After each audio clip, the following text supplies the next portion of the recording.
আসসালামু আলাইকুম।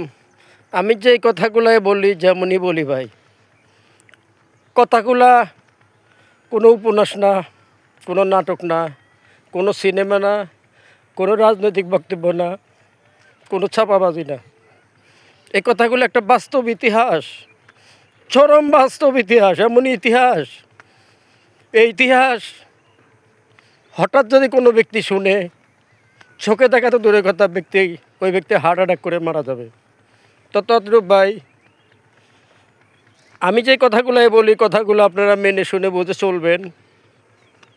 পৃথিবীতে একটা মেয়েওয়ালা যন্ত্রণা, মনে হয় এই পৃথিবীতে আমার চাইতে কেউ বেশি জানে না। আমি অনেক সময় মেয়েদের অনেক হিস্টোরি বা অনেক কথা আপনাদের মাঝে বলি। আপনারা তো বলতে পারেন যে আপনি মেয়েদের এত কথা বলেন কেন? ভাই, বাবা মারা যাওয়ার পরে 5টি বোন, একজনে বিয়ে দেওয়ার পরে বোনের বাড়ি থেকে মনে করেন শ্বশুর শাশুড়ি ননদ সেগুলো জ্বালা যন্ত্রণা একসময় আসে।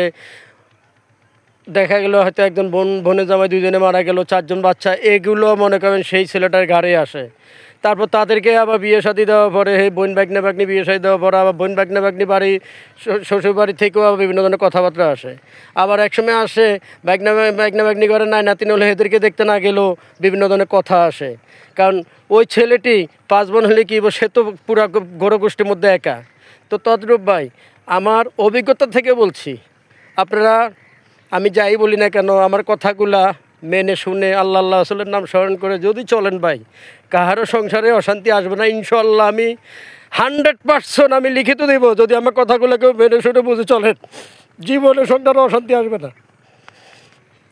কারণ আমি বহু বাস্তবে মুখোমুখি ভাই, বহু বাস্তব ইতিহাসের মুখোমুখি আমার লাইফে। ছোটোকালে বাবা মারা গেছে ভাই, কথা বলতে পারবো না, রাখি। আল্লাহ হাফেজ, আসসালামু আলাইকুম।